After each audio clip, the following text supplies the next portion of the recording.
discussions in executive session can be harmful to the city. Ordinarily, attorney-client confidential communications are confidential. They are privileged. They are not protected. They are protected from being revealed. So advice I give to a city council in closed session is confidential, privileged, cannot be discovered by someone else. But if a member of the governing body then talks about that legal advice outside of the executive session and in public, you've lost the attorney-client privilege to everybody for everything on that subject. And that, I hope everyone understands, would be very detrimental to the legal position of the city. Mr. Shaw, would you also touch on the documentation that's provided? Like, for example, you told us this before about council packets or documents provided related to agenda items. Next paragraph. Oh, Okay. The other thing that comes up in executive sessions, I will answer this Vernon's question in a moment. But one of the other things that does come up in executive session are personnel matters, and often sensitive personnel matters, where if revealed, the information discussed in executive session not only could be detrimental to the city, but could be embarrassing and troubling to an employee, and would be a violation of law, perhaps the Health Insurance Portability and Accountability Act, HIPAA, or other things, and again, confidentiality.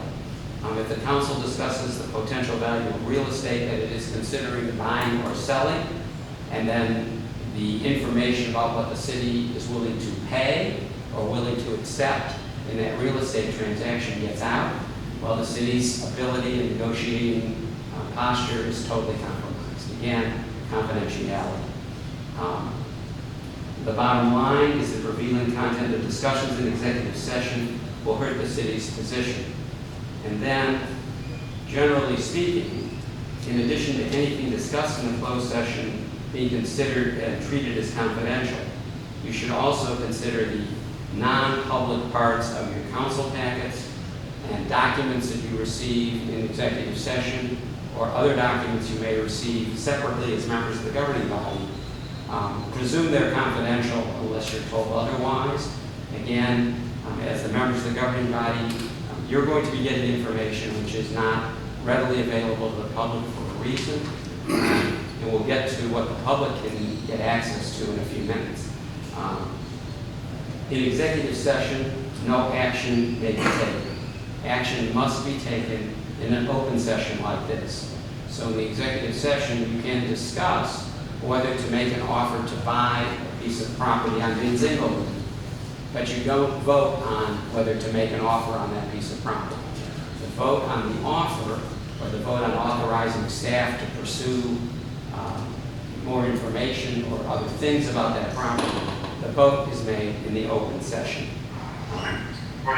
The executive sessions should not be a regular thing. I have in my notes they should be rare, but I think that's not fair of a statement really to make. But they should be used when it's necessary. But for the most part, most of what you are going to be dealing with and discussing and acting on is public information, and that's fine. Mr. Grant. Yes, sir. You said one of the things that you said consultation. Could you kind of give some examples of what when you go into executive session for consultation? If the city's involved in litigation, then the attorney handling the litigation may want to brief the council in a closed session on the status of the litigation, on a potential settlement of the litigation, on the strategy being imposed or being taken in the litigation. Similarly, the city might get a complaint about something where there was an allegation about a violation of law, or the city may want, or a member of the governing body may want, an interpretation of the state statute. Those are the kinds of things that are typically discussed under the attorney-client privilege and the attorney-client exception to the public information, to the Open Meetings Act. And this is one of the areas where the state statute is very strict. So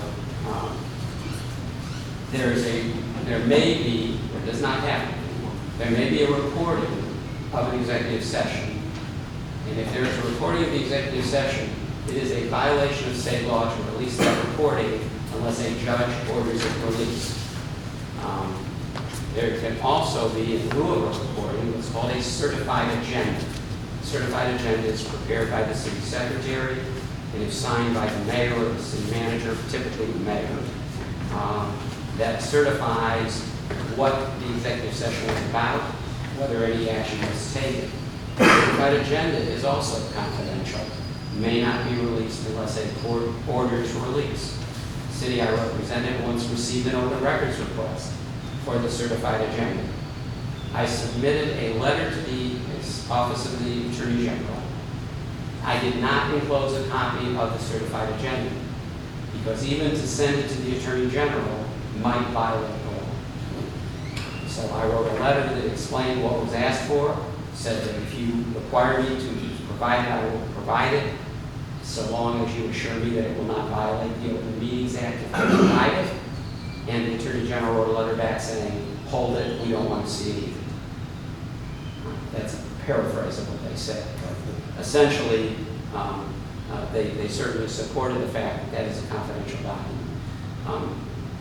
The criminal penalty, if you participate in an improper closed session. I once had a city council member asked to have a closed session to discuss the business terms of a contract with a contractor, and insisted that this council could do so. And I said no. I said, in front of the whole council and the public present, no. You cannot go into an executive session to discuss the business terms of a contract. You can go into that session to get legal advice about the contract, but you cannot go into executive session to discuss the business terms. The penalty, if they had gone into that executive session, and if it had been prosecuted by the district attorney's office, was a possible fine of between $100 and $500 and confinement in the county jail for 1 month to 6 months. Don't do it. If I'm here, I will do my utmost to make sure you don't, but make sure that if you're going to an executive session, the exact reason you're going in is on the record, and that it fits into one of the stated, printed, statutory exceptions. Attorney-client privilege, certain real estate matters, personnel matters, security matters, economic development matters. Those are the 5 that typically come up for a city council. The Open Meeting Act also means that although the mayor waited for folks to finish getting refreshments this morning, the mayor cannot call the meeting to order if there's no quorum. You have to have a quorum. As I mentioned earlier, 4 of the 7 elected members of the governing body is a quorum in Kirby. If there's an error or a mistake on the agenda, you need to stop and get a legal opinion. If I'm not here, Ms. Vernon knows how to reach me on my cell phone. Some real situations. A city where I was assistant city attorney posted an agenda on Friday afternoon for a meeting on Wednesday. Did not put the time of the Wednesday meeting on the agenda. That city council had historically, for the previous 20 years, always met on, I think it was the 3rd Wednesday of the month at 8 a.m. But they left the 8 a.m. off the agenda. I saw that agenda when I went into the office on Saturday. And I called the mayor pro tem, whose number I had, and I said, go to City Hall, get that notice down, put the time on it, and repost it, and do it before 72 hours before the meeting. And he worked with the city manager to get that done, so they could have that meeting on that Wednesday at 8 a.m. If no one had noticed until Monday, it would have been too late, and that meeting could not have happened. It would have had to have reposted for another time, no longer be a regular meeting, be a special meeting. And in that city, a special meeting has a supermajority requirement for a special meeting. That's not true in Kirby because of your home rule charter. But again, It needs to have the date and the time and the place and the subject of each matter. If the agenda posted does not contemplate action, the item we're on now, 6A, presentation, that's not an action. I'm doing the presentation. That's the action. You're not taking any action today under item 6A. So look at the agenda. Most of the time, the city secretary will put on there discussion and possible action. That's all it has to say, but you need that action verb in order to take action. If the agenda has the wrong date, you don't have the meeting except on that date. So if this had erroneously said Sunday, May 16 at 9 a.m., we'd all be here tomorrow. We wouldn't be here. There is a requirement that the notice be posted in a place accessible to the public at least 72 hours before the meeting. Most cities, some cities must, but most cities automatically also post it on their websites. Again, at least 72 hours before the meeting. If you can do it a little sooner than that, that's great, but the statute requires at least 72 hours of posting, except for certain emergency meetings, which are extremely rare. Pre-COVID-19, except for consultations with the attorney via like a conference call, meetings were in person. That means that the members of the governing body needed to be in the room. There was a very limited exception for emergencies where action needed to be taken, and one of the members of the governing body was out of state and could only call in. There's a way to allow that under very limited circumstances. Under the governor's preemption of certain of the Open Meetings Act provisions due to the COVID-19 pandemic, those rules have been relaxed, and I'll comment on that in just a moment.